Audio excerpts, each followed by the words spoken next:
Stick with your passion. Create the vision and put it into action. Olympian thinking.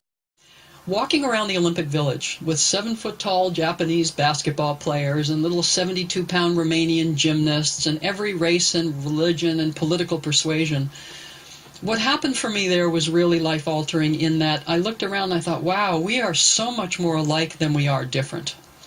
And when I thought about how amongst our differences and highly competitiveness of these people, how was it that we lived in peace in this village?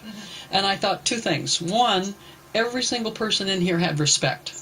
They had respect for themselves, and they had respect for every other person who was there. So if you want to have an Olympic Village experience, walk around your day and just imagine that you're the best that you can be at something, and so is everybody else, and walk around with respect. And the second part was curiosity. So you walk around the village, I don't know what country you're from, I don't know what sport you're in, but I have respect and I'm really curious. And you start asking questions. So I believe that we are in the process of creating, in my framework, a global Olympic Village in which people and young people are much more amenable to this, than some of the elder people right now, because you can't fool them about who young people are in Russia or who young people are in another country, because they can see and talk to each other. So I believe that we are in a shift to what I would call a global Olympic Village, where people live with a high level of respect and curiosity. And I think everyone listening, knows of stories of people who had the three things that I talk about in terms of Olympian thinking. They have something they're passionate about. When you're passionate, you have energy, you're a creative problem solver, you'll figure out everything. So in terms of realistic, when someone is passionate, don't get in their way. And number two, if they bring a very particular kind of Olympian thinking that I talk about, as opposed to what we might call stinking thinking, if they bring that powerful kind of thinking to bear, and then the third part is they have an action, game plan, and daily practices, so it's passion, vision, action. If somebody brings those three things to bear, why do we need to talk about realistic? Because the kinds of things that people have done with body, mind, and spirit alignment are things that people thought were rather unrealistic.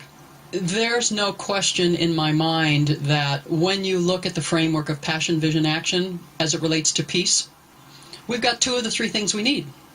If we got almost 7 billion people on the planet, how many of them do you think want to live in peace? 7 million? Yeah, Billion? yeah, pretty close to most of us, all of us, right? And when I think, well, how many of them would be willing to do something if they knew what to do and believed it would make a difference? Well, most of us.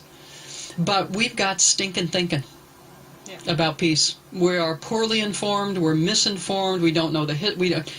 As soon as you become well informed, so that's really what my passion is to bring that third component of Olympian thinking to bear. So I am mobilizing Olympians worldwide to use their bully pulpit, because everybody wants Olympians to be on their TV show or come and talk to kids. So for us to speak with one voice about how important it is to envision your goal, and for us as a planet, planetarily, to envision our collective goal. What is the world that we all want to live in? And that work has already been done. The Brahma Kumaris went to 123 countries, asked people the question, and there's a book that's about what's your vision of a better world. And you can see across races and religions and political persuasions and socioeconomics, people talk about the same things. So we actually all do have the same goal in terms of a world that works. Strategies might be a little different, places where it doesn't quite match up, but for the most part, when you talk to people about what kind of world would you like to live in, they all talk about the same thing. So my passion is really inspiring people to wake up every morning and envision that you could be alive right now in a moment on the planet when the shift is on. And we are shifting from a world that has only worked for a few people to a world that works for all. How do you know that? Because we see the kinds of speed at which change is happening.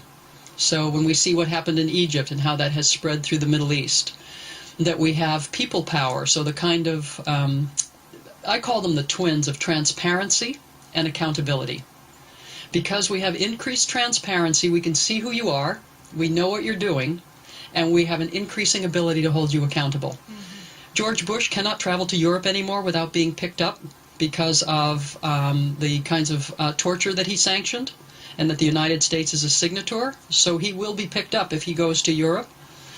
Jacques Chirac is going on trial, right? They have frozen Mubarak's money and not letting him travel. So we are saying we know who you are, and we have an increasing ability to hold you accountable. And I believe the people are basically good, and they're learning to use technology and peaceful demonstration to make the shifts that need to happen. So would you say that right now there is a new type of leadership that is emerging, or that already has emerged a little while back? How would you define leadership now, and what do you want to say to individuals watching?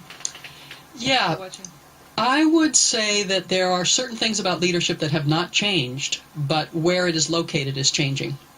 So if you look at the literature, and I do a lot of work in the area of leadership, if you look at the literature, you will find hundreds of traits and qualities that people talk about attributed to leaders. Most of them are also important for most of us. Be a good communicator, how you treat people, all of those kinds of things. But leaders have a couple of unique responsibilities. And I believe, one, it is to have the larger context, so that you have a historical perspective on where we come from, where we are, and where we're going. And that you also have the larger context in seeing how these things that looked like they were separate before are now coming together. So for leaders in my world right now, I hold this framework I call your story of now. As a leader, you have to have a compelling story of now for your company, for your country, whomever, that people are excited about. And you also need to know what the gold standard is. If you don't know what the gold standard is for a company in a world that works for all, you should not be in leadership. So those are the two things that I bring to leaders. And I think the change has happened, that we are now understanding that it doesn't have to live in one person. It can live in 100,000 people who are of one mind. Mubarak must go, and our strategy is peaceful demonstration. And from an action standpoint, people recognize that, you mean all I need to do is go down to the square and show up? And this could happen. There's something I can do that will make a difference. That's leadership. And that all of those 100,000 people took leadership responsibility. If they saw a fight breaking out or people were attacking a reporter, they knew that this was not good, and everyone took responsibility. If there was a child that was lost or needed a bathroom, everyone took responsibility. So it was a leaderful, global example of the shift in leadership from an individual to how we can collectively take leadership responsibility. This goes out to all middle school kids of Oakland, California. You're already wired to win. Passion is the power that pays my way. I envision my dreams each and every day. My action gives traction, I'm here to stay. I start my day the Olympian way.